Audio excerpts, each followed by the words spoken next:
My name is Ethan Earl. I'm the Director of Membership, and I work for the Nebraska Alumni Association. Welcome to our membership strategy session, featuring presentations by the University of Washington Alumni Association and the K-State Alumni Association. So we have a purple theme going on, and you look lovely in your purple, and I felt jealous.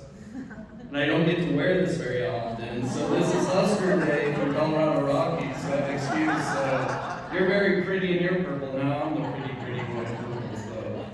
All right, so that's the only carrot top prop joke I have today. So anyway, so I'm gonna do a quick plug. So each month we do a camp Zoom. We call ourselves the Membership Cabin. This is a thing we've been experimenting with within the last year with about 8 to 10 different schools. So if you guys are passionate about membership, and I'm guessing you are, when I say passionate, it means you either love membership or you hate membership, and it probably depends on the day. What your revenue numbers are showing up on that day. So what we're doing is we're going to formalize this membership cabin a little bit more, making a bigger deal, opening it up to everyone. So if you guys are interested in joining this membership cabin, just shoot me an email. And honestly, it's a great place to trade and steal ideas. And part of the reason we did that was so mainly I could steal ideas en masse. And I've exhausted all the ideas I've been given so far, so I need more ideas. And maybe you guys will get some few ideas on the side as well. So check that out, shoot me an email, and we'll get you added into that. So,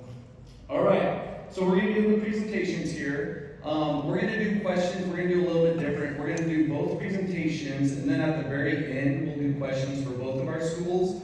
But then both of our schools also want to open up the discussion amongst ourselves en masse. And so, like, if you guys have like any questions about membership you want to pose to others sitting at the table, once again en masse, we'll walk around with a microphone. So we'll go through our presentations, but we're saving about 20-25 minutes at the end to give us a little bit more extended time to talk.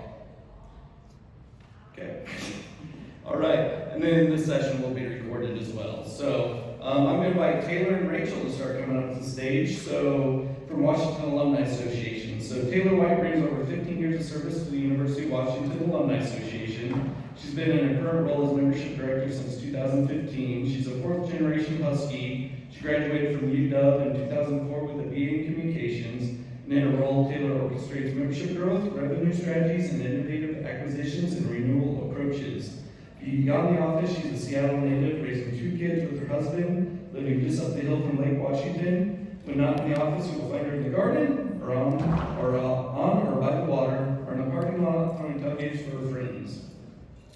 And Rachel Regeline, nailed it, is the Associate Director of Membership at the University of Washington, where they oversee membership engagement and benefits since August of 23. Their career has primarily been in the nonprofit world in the sweet spot where data analytics and community engagement meet, and has a passion for advancing DEAI initiatives.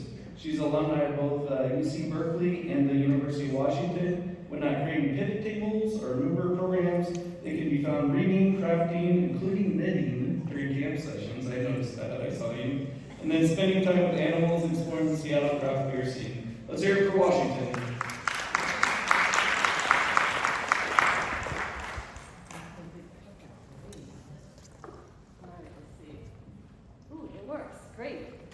Hi all, I'm going to focus on what we do for the graduating class and really how we get them to join the Alumni Association, and Rachel will go more into our new member strategies.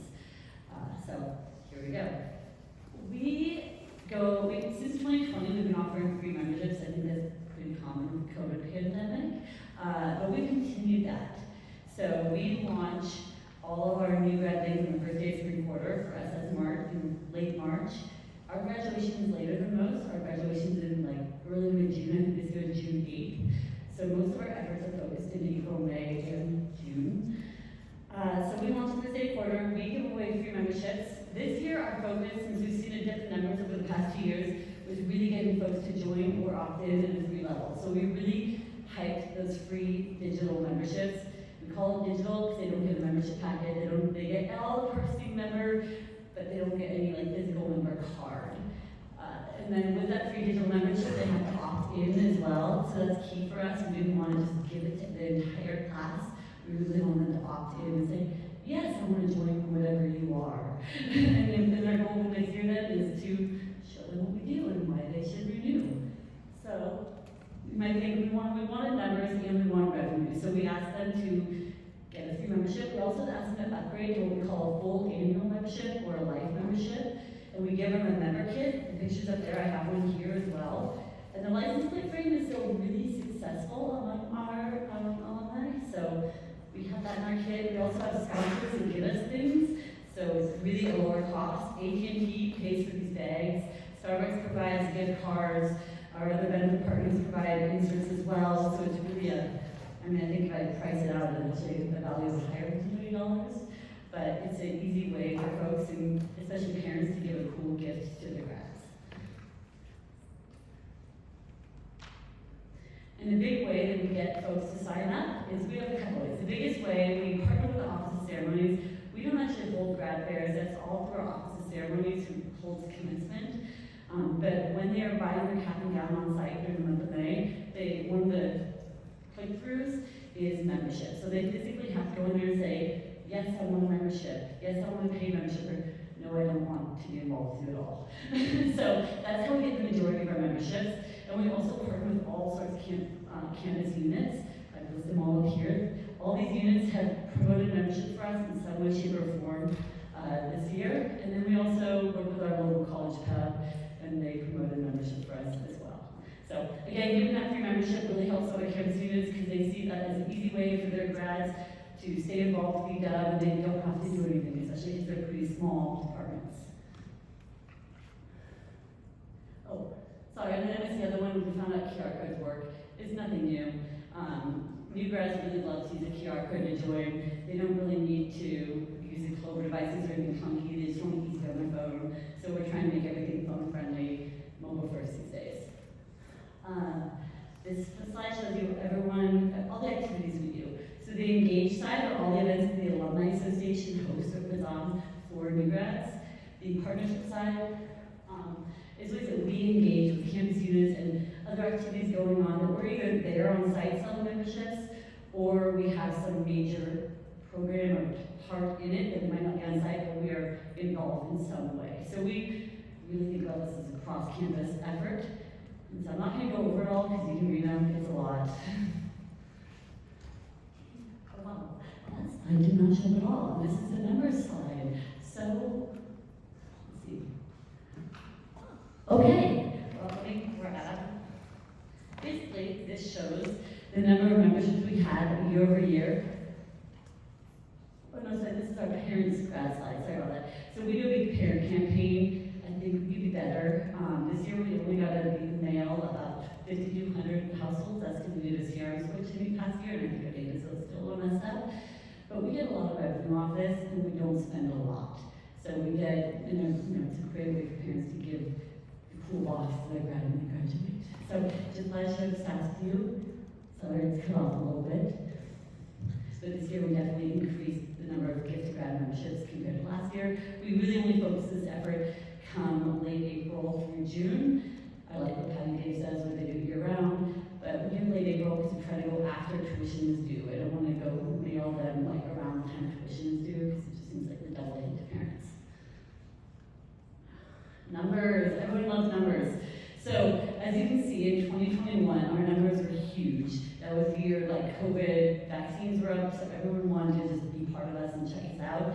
We've seen the numbers slightly decline the past 2 years, so this year our strategy was, let's get them into a free membership. Let's get them opted into a free membership, and now in August, in this fall, we're gonna try to get them to upgrade to paid memberships. So as you see, our paid memberships is slightly down this year, but I think we have a lot of opportunity, and we have a lot of emails going out in the next 2 months trying to get those free members to join at the paid rate and get the box. So we're pretty happy with the numbers this year. Again, we focused on free this year, so we're seeing those results.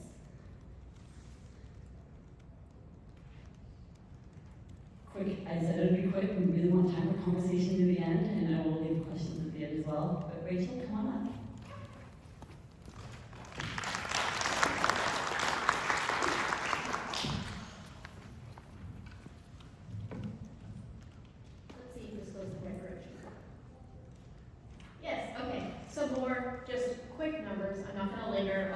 Too much. After Taylor did such an amazing job signing up, I think it was like 3,500 of the total graduating class of 24 opted into membership, either paid or free. This kind of goes over, we all know, membership world, first year retention sucks, especially if it was free. That's really the TLDR there. And I'm going to talk about some of the things that we have planned to try to really lean into these first and second year members to really ensure that they understand and feel empowered in their membership. So I'm going to focus on two things real quick. I'm going to talk about some of our communication strategies in stewarding these first year members, and then I'm going to talk about some of the programming specifics. So currently, when folks sign up for membership, they get a transactional welcome email, and then within the next week, like a welcome email that includes all the details about, how to use the membership.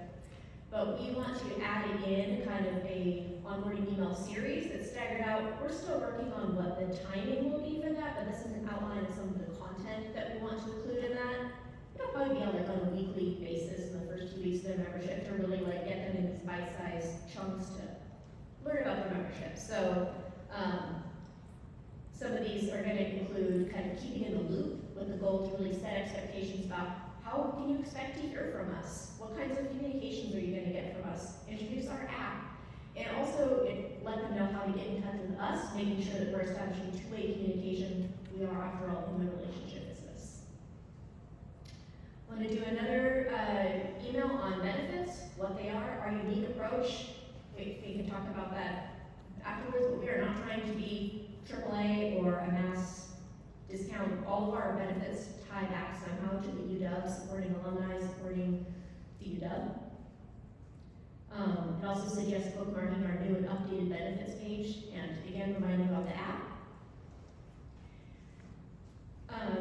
Then we also want to really make sure they're aware of how to engage with the Husky community. So we're going to send 2 segments, one to our local Puget Sound, the greater Seattle area audience. Most of our alums do stay local, letting them know about events and programs coming up in the area, and then sending one out to our regional, non-local members, letting them know about virtual offerings and also letting them know about our different regional chapters.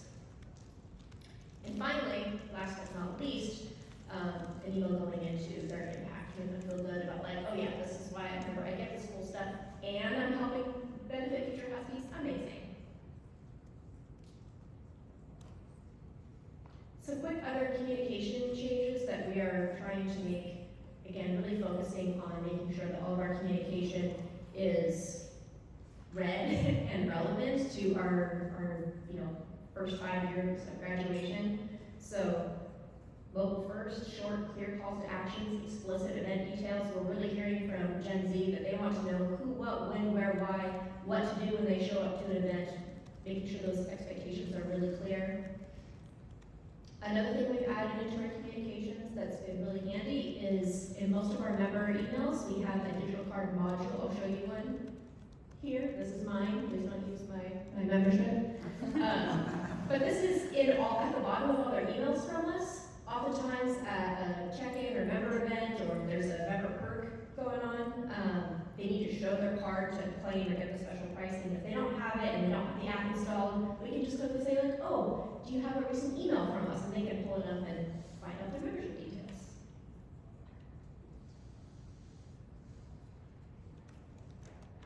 Pivoting now to programming, and this is where I really want to spend most of my piece here. I'm really excited to pilot test a series of new member orientations later this summer and fall. We're going to experiment with 3 in-person and 1 virtual session. We chose a time and location that we think will work for folks after work. Again, most of our new members are working age. We wanted to work with their availability. So we found a local coffee shop that serves beer, wine. We have an AV set up. They're really close to campus. We don't have to involve our events team. We can just go quickly set up. The plan is to have a very brief presentation about their membership, kind of some of the same pieces of content that we have outlined in the onboarding series. Time for questions, time for them to put names and faces, get their questions answered, and also some social time. We're really hoping that they'll be more likely to engage and show up to events. If they've met a friend there, there's a familiar face, oh yeah, you like sports, we'll sign up for this Seattle Storm game coming up, etc. So the goal is to empower members to use their membership, build community, and see their impact. So some of the specific goals we'd like to see at the end of each session are installing the app, signing up for an event, and making a pesky friend. And of course, there's going to be swag and goodies and lots of purple happening too.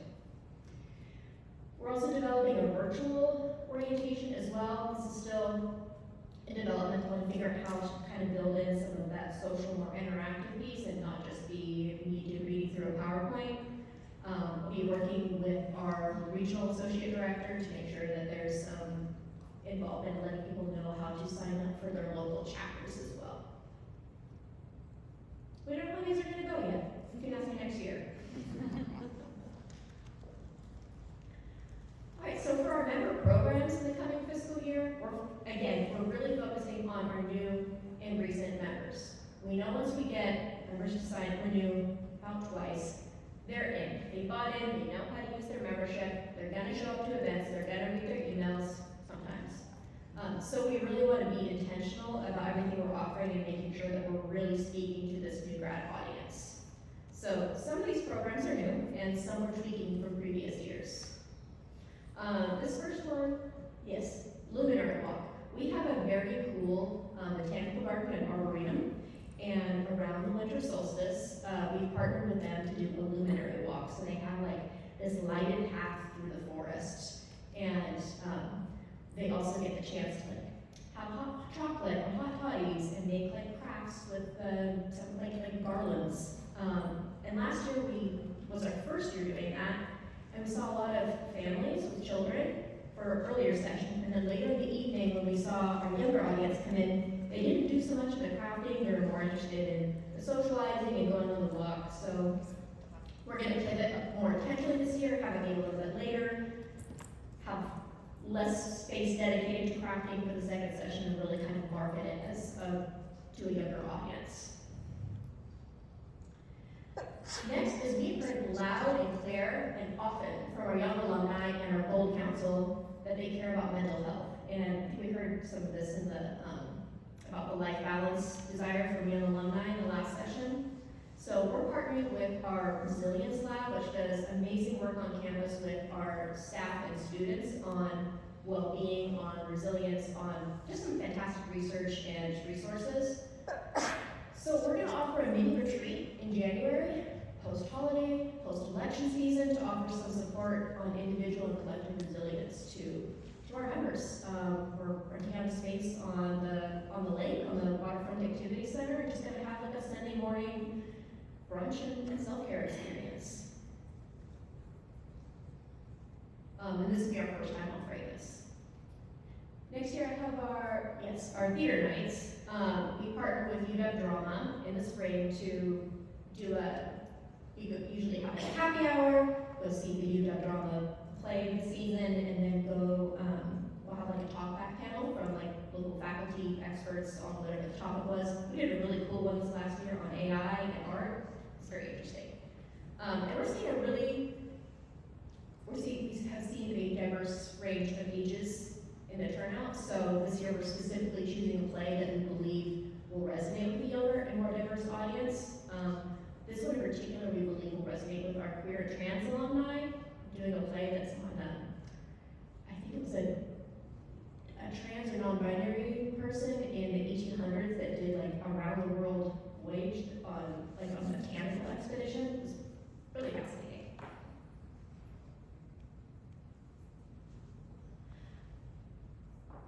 So as our graduating classes grow in size and number, they're also increasing in diversity. We're seeing more and more graduates that come through community colleges, first gen, military, or going to school later in life. In recognition that these audiences have different college experiences and different needs and interests from an alumni association, I'm excited this spring to host a non-traditional alumni social. I want to welcome you to a space where they can have a shared identity and affinity. I'm going to invite some faculty and staff, maybe a PhD student, to identify as a non-traditional alum and talk about what does it mean to be an alumni when you didn't have that traditional college experience. So I'm excited to start building that relationship to learn how we can better serve finally, football. Admittedly, it's part of my job I understand the least. Our university president hosts a reception at home games, and we as a membership team have the opportunity to invite a selection of members to one of those home games. We get kind of told this is the game where you get a certain amount of folks that you can invite. And we did this last year, and it was very successful, so I'm excited to repeat it again this year, is we invite all the graduating class life members to attend as our guests. And it's a really fantastic way for them to feel extra special and stewarded right at the get-go. This is kind of like what around homecoming after their graduating year, they're coming back to campus with their sports folks. And the folks that I met there that came, I have seen them come repeatedly to events all this last year, that it really got them invested, that special high touch.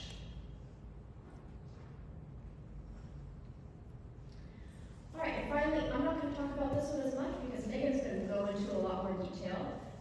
But just briefly touching on that, we also have programs that serve all alumni, not just members. And so I work with each team to ensure that members get some special consideration in all of our programming.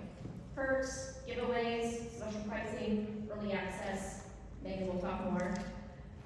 We're also working to ensure that we are a membership organization, that all of our staff are educated and empowered to talk about membership, both to members at these events and how to pitch membership when they're talking to folks at these events. Again, like Taylor mentioned, QR codes, highly effective on site to get folks to sign up. Oh, you wanted this free pint glass? You're not a current member? Scan this QR code, show me the thank you page. Great, we'll get it for you. And we particularly, Taylor pulled up a list of those earlier, just really lean into the programs around grad season and the events following right after to really ensure that there's a good membership presence and good membership benefit to show the immediate value of membership and appreciation to those new grads. All right, I am going to turn it over to Ethan. Let's hear it for the Huskies.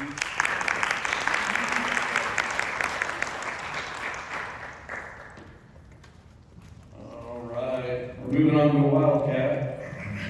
So Megan Richenberger, nailed it, is the Associate Director of Membership and Marketing, has been at K-State for 7 years. She oversees the association's membership program and also helps run the affinity partnerships, sponsorships, license plate program, advertising, and oversees merchandise sales.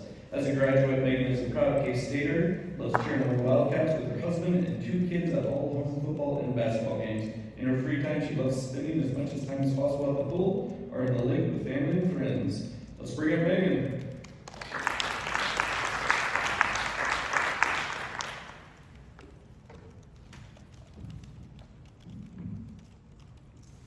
Hello, everyone. Okay, today I'm going to focus on membership retention. I'm shorter than you guys.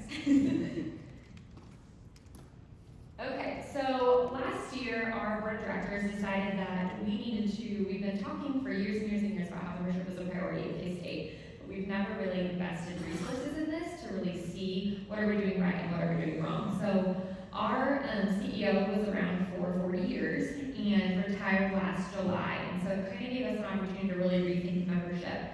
And our board of directors, actually before she left, decided that we really need to have a membership committee on our board and really invest some resources financially to figure out what our members are liking or our non-members aren't liking. And so we hired New Boston, which is a local group, to do surveys and to do focus groups of our members and non-members. And so today I'm just going to talk about the retention side of it. If you want to hear a deep dive in this solicitation, find it later. But New Boston did focus groups in spring of 23. That there was 4 in-person and 2 virtual for a total of 119 participants, 82 in person and 37 virtual. So great turnout there. A lot of great interaction with folks, just learning like what they like about membership, didn't know that they were not a member, etc. And then our survey was just this last fall, and we got over 2,500 completed surveys, which we were really excited about. We've never spent money before to do a survey externally. It's always been us doing it, which if you know good practices is to have someone else do your survey and focus groups so that people are honest. So we're excited that our new CEO is willing to let that play out. And you can see an example of the email that we sent for surveys. The company let us know that offering a high dollar gift card would really get people in the door, and that turned out to be true. So with that, I worked with a membership committee on the board to really find 4 areas of focus for membership retention. So membership at events, focus on our nationwide discounts for members, awareness, and value are the 4 things I'm going to share today. So membership at events. After talking to several of you at lunch and just throughout the camp session, I know many people do member-exclusive events. That is a huge culture shift for us. We are separate from the foundation, and our foundation is really big on exclusive events for donors. And we, with our former CEO being extremely conservative, just always wanted to open up our events to everybody. And so one thing with our new CEO that we're really changing and really taking a deep dive into is not to do exclusive events just yet, but to really take a member focus at each event. So while we say membership is a priority, it really was not ever talked about at events, if you can believe it. We just it was kind of hush-hush, or, oh yeah, if you want to join, feel free, but it's okay, Midwest thing, like, it's okay if you don't want to. And so it really was just never pushed. So we are doing several things listed up here at every event. So I met with our programs team, which is called our events team internally, to just say, okay, I know that this is going to look different at every event. It's going to look different in the large gala as it is in one of our club events for scholarships. And so what can we do at every event? And kind of sat down into them by categories and decided what makes sense at each event. And we're still working through that this year, and hope to regroup with them next year to say, okay, did this work, did this not work? The first thing I want to talk about is signage. As Taylor and Rachel mentioned, signage at events. Again, just something that we're not doing before. Just a simple sign you can see on the right, just saying members enter to win this item. Non-members, you can join here. Been very popular. Our pregame events that we do for all out-of-town games for football and then a handful of basketball ones, we partner with our campus bookstore that members already get a 15% discount at, and they give us gift cards for our members. So for every one of those pregame events, we have signage out, and we draw a winner at the end of the pregame to win that gift card. So that's been really popular and kind of feels like it fits in with the sporting aspect of it. Giveaways at our events. So we have a variety of ways that we do giveaways. Like I said, each category of event is kind of different. One of our larger events, I'll give as an example, Boots of Barbecue, we do for K-State alumni and friends in the state of Texas, and Dallas area, Dallas-Fort Worth area. And it's a very casual, laid-back event, but raises a lot of money for student scholarships in the area. And they do a large auction, so it just means, and there's a speech afterwards. So this kind of event made sense for during the speech, the person that was in charge got up and talked about membership, and then said, we're going to do a giveaway for those of you that are members in the audience. And we did a live giveaway for a few large items. So that was really popular, and again, drew awareness to membership at the event itself. Our faculty and staff event that we did earlier this year, what we did was our new CEO got up and talked, said at the end of this event, show us your digital membership card if you're a member, or your paper membership card, and we'll give you some swag on the way out the door. So it made more sense to do it. There wasn't a large program, so just do it as you're exiting. Our Catbacker events, we partner with our athletics team, and in the summer they do a tour where they have athletes come and speak, and we talk in the state of Kansas.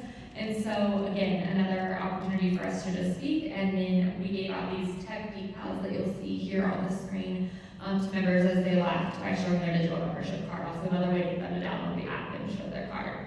And then, yeah, that's it for giveaways. With just a variety of options, again, just always showing membership at events being important.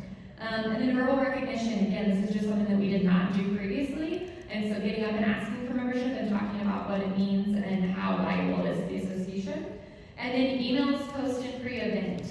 So we have been doing a better job of, if there is a membership component, which obviously we're trying to at every event, really announcing that in the event prior to the event, if it takes registration, or for informing people of the event, saying, hey, bring your member ID and you'll get some swag at the event. Again, just to draw attention to those emails as well. The next thing was our nationwide discount program. And we work with Alumni Access right now. I know there's other companies out there that are free and I need to probably transition over to, but right now the focus really is just to promote the nationwide discounts. I don't know about you guys, I know for our school this is not necessarily were joining, but something that we found in our surveys and in our focus groups that our members didn't even know that that was an option. They didn't even know it was there. 2 board meetings ago, one of our board members stood up and was like, we really need to have nationwide discounts. And I was like, well, this is embarrassing. So I said, I was like, raise your hands if you guys know we have this. And only half of the board members knew that we even had it. So we are, based on the board's feedback and the surveys, we're doing kind of a new initiative to really focus on these discounts, just to remind members of the perks they get. And with that, we're doing a monthly feature. So this one up here is just an example of JCPenney's when they had a 15% off. Making it very easy, click through email, has the code right there, goes straight to the JCPenney site, and letting them know you're getting this because you're a member. So that goes through email, app, and social every month that we highlight a different feature. And then again, easy click through access and focusing really for this on new grads as well. Awareness and value, again, something that seems so obvious that we were not doing in a lot of our practices. Awareness, header at the top of the email. So I don't have an example of this because we're in the middle of coding this right now after our transition to Salesforce. We are going to be having membership information at the top of every email that will be, our goal is to kind of model off of Southwest Airlines, just for example. It'll say thank you for being a member, or thank you for being a life member, or when your membership expiration is, you could click through and renew, or calling out if you're not a member. And then just reminding people you're getting this because you're a member. So this example is our bookstore discount that you'll see there. And it says, as an Illinois Association member, you are receiving this because, or you're receiving this. So again, just calling out that people are members. A lot of our feedback was not only that our non-members didn't know they weren't members, but that our members were like, oh yeah, we just think internally because we're pulling segments of members and non-members for our emails, that our members know that's why they're getting it, and they don't. Value of membership, just again and again, thanking our members at events in person. Our Life Member Box, I know several of you have had these for years. I've talked to Melissa about OSU's box. We finally were able to implement that with budget last year, and that's been a really big success. And then also promoting that to new grad families, as you guys mentioned, as a perk for giving them a life membership. And then offering specials to our members. So we so often are looking at non-members saying, join to get this, but we're not doing more giveaways for our members. So I use our Join in June as an example up here. On the right-hand side, it's our 150th year, in case you can't tell. And so we did 2 commemorative classes for joining in the month of June, but one of the feedback that we got from our board and again the survey is that we want this option for members as well. So we did end up having, we had 125 people join from this, but we had 150 members purchase the classes. So just an opportunity for them to get engaged and feel like they can also be part of something, because in the past when we did this just for non-members, we would get a ton of feedback saying, you know, I'm a member, I've been a life member for 20 years, why can't I get this? So we decided to kind of pivot that direction and offer them those specials as well. That also includes exclusive events. I mentioned we don't do any in-person exclusive events right now for members, but we've done a couple of virtual ones. This Tang talk that you'll see up above, Coach Tang is our head basketball coach for men. And we did a talk with him that was exclusive to members, and that was really popular. And then again, just social media. This last month, we did in conjunction with our 150th, we did a giveaway each day for trivia and offered that to members only as an option to win. So again, just highlight membership there. So I want to wrap this up so we have time for questions and brainstorming here. So again, just next steps, obviously visiting with the programs team, seeing if everything that we're doing is working. So does anybody have any questions for us first? And then we kind of want to do like a share your highs and lows of membership this year. So Why don't you guys come up here? Does anyone have any questions for K-State or Washington? You can just shout it out. Oh, hi. I just wanted to know how you build your relationships. I love that you're partnering with your campuses and different departments. Is there a way that you can tell me like how you pitch like something to them? What do they get in return, or it's just like out of their good heart to support membership? We have a director of constituent relations on our team, and that role is to work with campus units on their engagement plans and their engagement with their alumni. And we incentivize that by saying, if you do alumni events, we'll help pay for them. And it's just been something that's been over time cultivated, and they now see, a lot of these departments are really small, where they have one person that kind of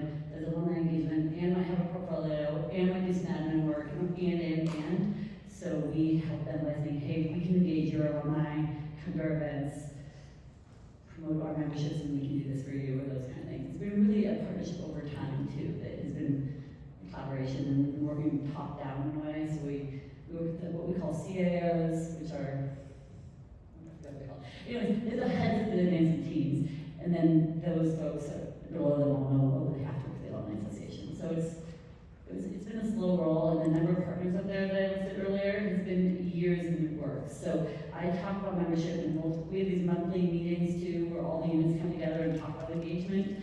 And so I talk about membership in all those meetings.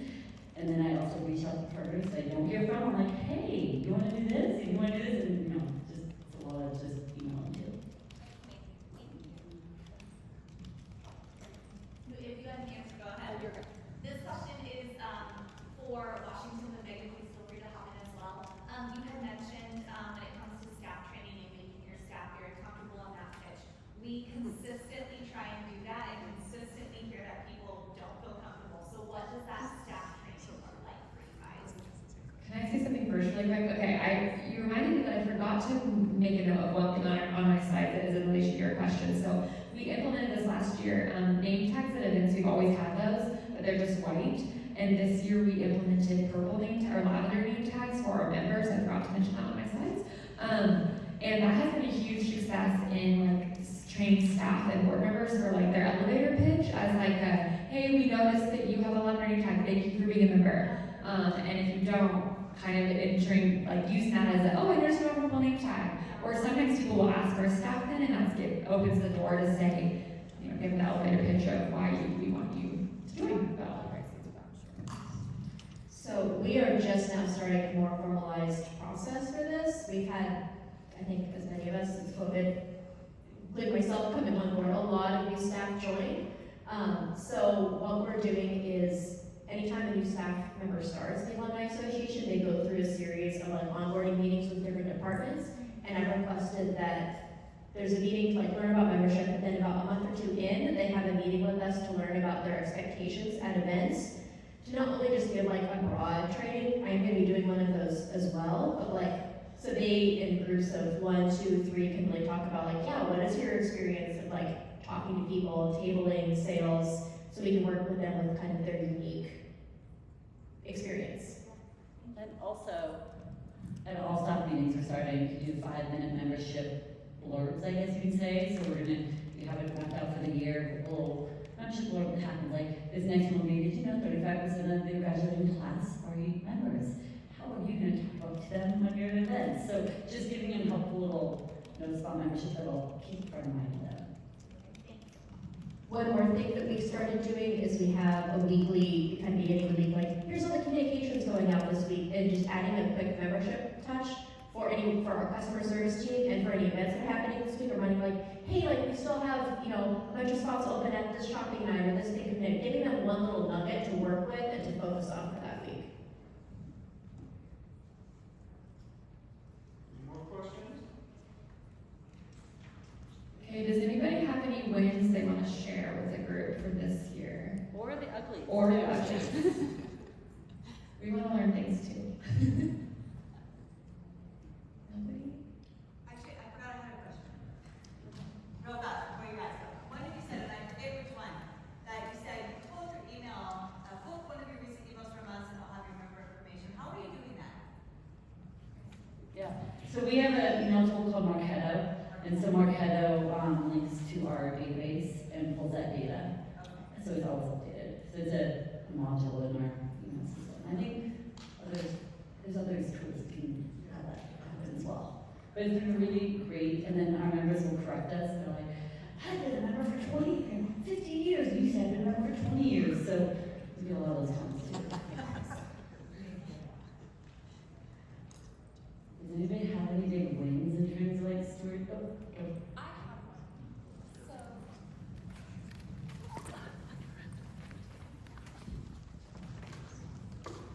So last year at CAMP, we had a presenter about singles. I think if anybody last year never heard, he presented about singles. So I had an idea that I was going to incorporate singles campaign in with our Aggie Love campaigns from UC Davis. And I did a logo called the Buy One Get One Free membership. Because last year I did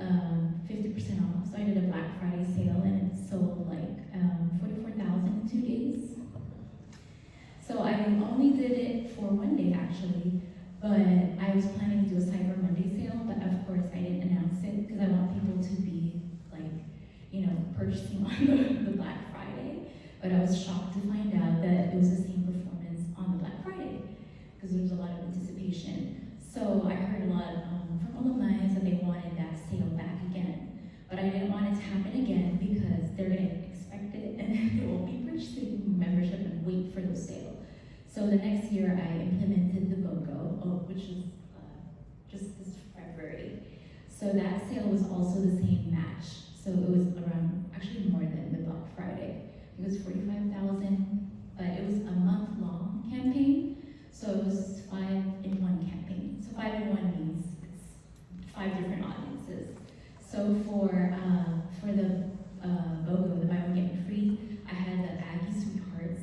So if they were a member, they could get 50% off if they purchase for their sweetheart. And and if they're not a member, they could purchase one and get one for free to someone they like or love or their friend. And then another one would be singles. So I did a single campaign, meaning that, hey, you're not a member, but be our Valentine. So you get 50% off too. So everybody had an inclusive campaign sale. It was a very complex campaign, but super successful, and a lot of our alumni reached out and emailed, and the singles. I was shocked with the data because there was, I think, 40,000 alumni that were single, and a lot of the times the data is kind of not as accurate, because when you pull it, they could be boyfriend and girlfriends, and they would show up as single. So I would just have to change the language a little bit to make sure that it's inclusive to everybody. So that was our big win. Just wanted to share. That's from CAMP.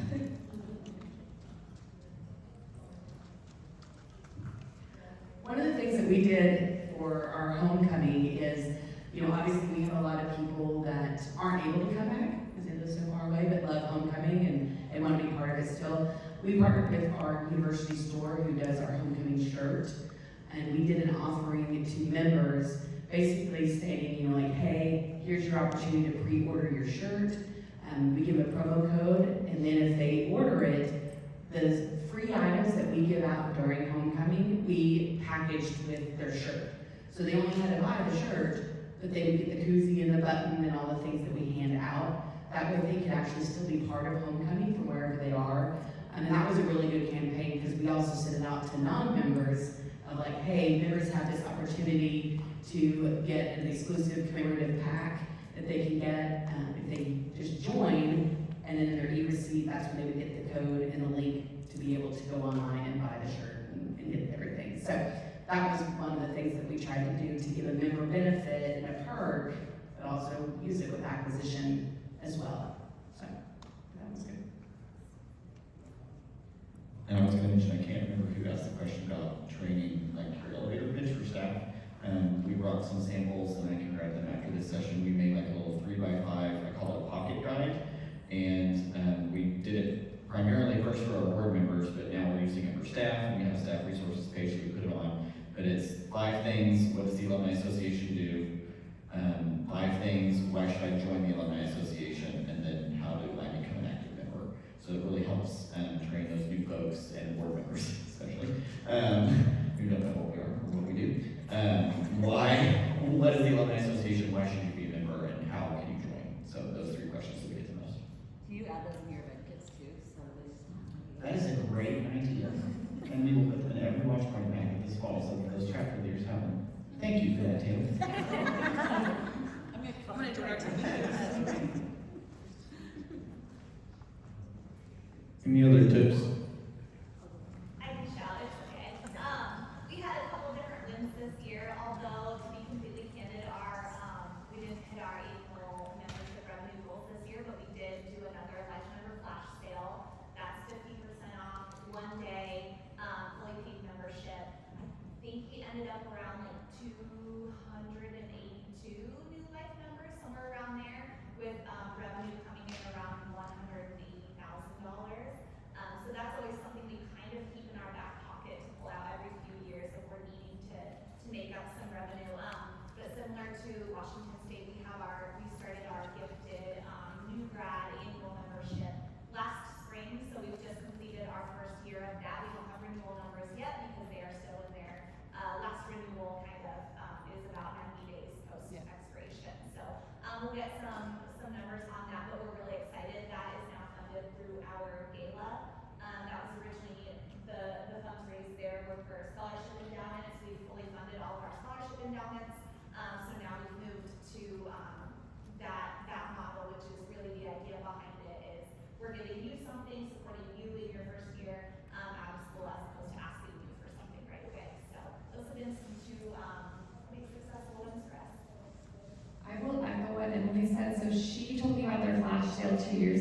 did it not this year, but the year before, and it's a huge success.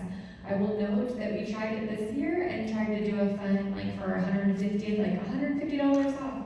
That was not successful. So half off is where they get the success. Did you offer 50% off to everyone, or did you say annual members for current members, you get 20% off, but non-members, you get, This I is, don't know. this is the one life member discount where we offer it to everyone. Typically, if we do offer like a $200 or $150 or whatever, it might be that only goes to annual members. Okay, cool. We offer that to everybody too.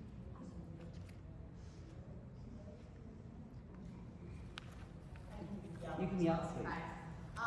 We started undergoing a membership drive, we do different ones each month, but we decided to start a snow globe campaign. Everybody has different swag and stuff, and this one was, membership feedback. We said, oh, we really want an Illinois snow globe. We got different ideas to make it a kind of a series after it was so positive last year. It was, we were overwhelmed with the amount of members and life members, especially because we originally just offered it to as an annual incentive because we didn't have life membership at the time. But life members wanted it, so we found a way that they could purchase the very expensive snow globe for the donation of an annual membership, even though they didn't need an annual membership. And then we just launched this year's one, crowdsourcing different ideas from our alumni, what this one will feature. Last year was our alma mater statue, and this year, since we're celebrating our 100th anniversary of our football stadium, we wanted to do a football one, and then subsequently we'll be getting more feedback for years to come on what the next one will be. But they're exclusive, and we just launched it last, what was it, 4 or 5 days ago, and have over 200 already purchased, or just in the past week, which is phenomenal. So, and that's going to be leading up all the way to December. But Is that like a glass snow globe or Yes. plastic? So it's nice then. yes, it's a nice snow globe, but That's cool. people, especially older people, love snow globes. It sounds silly, but they will fly off. I was actually not a believer on the snow globe until I started receiving feedback about how amazing they were. So, That's cool. I wanted to bring that to show you guys, but it wouldn't fit my bag. What vendor do you use? We have a local vendor that I can't use the information, but we have a local guy that helps source all of these different things for us. He works those in production, and we really love it.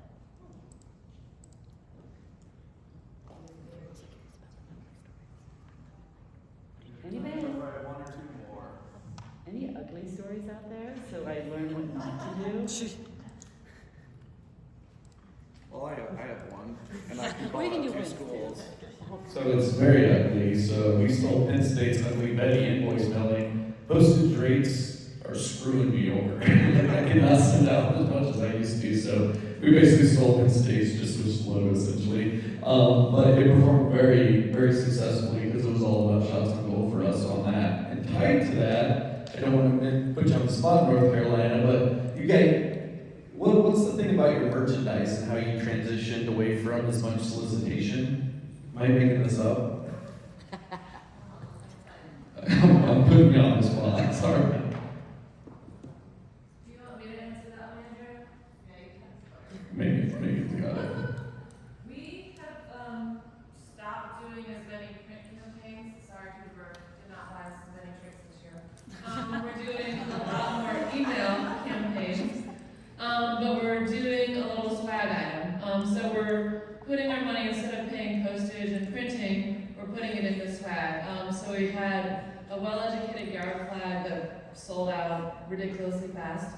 We had some cozy Rams, like we just had 100 of them, and this in retrospect was not very smart, and we did it sort of last minute, but they all sold out in 3 days, but there was a big push right before the holidays to get them all out. And so we've made a lot more money with these cool items, and we're not spending it on print material. It's mostly just email campaigns. The challenge is we constantly have to think of cool items to give, so it's a double-edged sword. But it works, and then it's also like a visual reminder because people are seeing that. And in my neighborhood, there's a lot of Carolina alumni, and I see this well-educated flag every time I walk my dog. I'm like, it's great. So So it's fun. And are those only available to members? Yeah, so it was a new member perk, so if you joined, you got it, but then we also made it available, depending on quantity, for current members to purchase. We reduced our fall campaign by 23,000 print pieces so that we could buy these flags at $6 each. And then we still saved $10,000 and we got 538 members compared to 300 members the year prior, which was the highest we've had since 2013.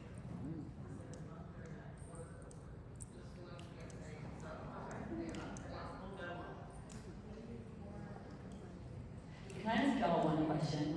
For those of you still doing print pieces, have you tried putting a QR code on the outside of your envelope? Maybe I'm super behind the times. Yes, we do it all the time. How does it work? And we have 2 mailers that still do like phenomenal. Our invoice mailing, we do it fall and spring. Yeah. It's awesome. Upgrade to life. Performs great to annual members. But doing the QR code on the outside? Yep. The hard part is having the thing. Yeah, I can send you some samples. Cool. I don't think we had any left out there, but. I think I did one with a showcase envelope, Yeah. so it just showed through the So I window. was gonna try it. 'Cause we And didn't people do were using it? Cause I was gonna try to throw renewals and see if it does people. So on the front. Thanks. All right, okay, so three quick things. One last plug for our membership cabin. Once again, this is basically what we do for about an hour, so we just kind of popcorn these questions. We have about 8 to 10 schools that do this consistently. We want more, so if you want to share ideas, think ideas, we welcome anyone. So just shoot me an email, we'll get you added to that. You can finish, but I just have a quick tip to give people. Okay, and then actually I want you to plug your ears, Melissa, because well, I have one favor to ask everyone. You'll get a CAMP survey, and there'll be a field about any additional comments. And me personally, and I know us too, we're very jealous that BizDev has their own track. So make sure you type, we want a membership track next year. Because then in our programming committee, I can say, damn, there's 45 people that want a membership track. So we're gonna make it happen. Do you have one last? Yeah. One thing I was going to say, and I'm sure a lot of people already have this, we did not ever have a sustaining life program. I would really push, if you have a life program, to really look into how to create a sustaining life program. Because we used to do a solicitation to our life members annually to like give $1,000 to be part of the Tradition Society, and it was very elite and those kind of things, and we didn't really bring a whole lot of money through it. We switched it to more of like a membership strategy where they brought the price point down to where it's similar to our normal membership. But if you're a life member, you can be a life member plus. And we bring over $100,000 more every year, and very simple and very easy that we were not bringing in before from our life members. So I would just encourage you to really look into see if you can do that. That was one thing I was kind of surprised on because we didn't have it, and it was really super easy to do. So. How much is the Life Member Plus? Life Plus is the same price points as our membership, so if you do monthly, it's $10 or up. You can pick your price points. So $10 or up, $25 a quarter and up, $50 annually and up.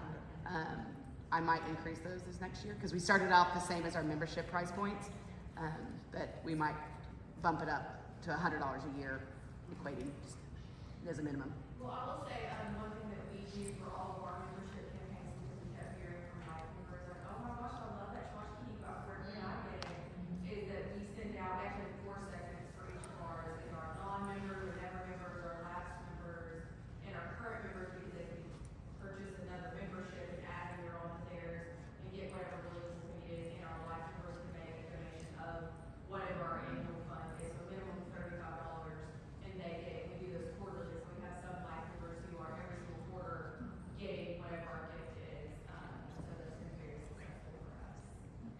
All right, well, very good. We're out of time. Let's hear it for Taylor, Rachel, and Megan. Thank you.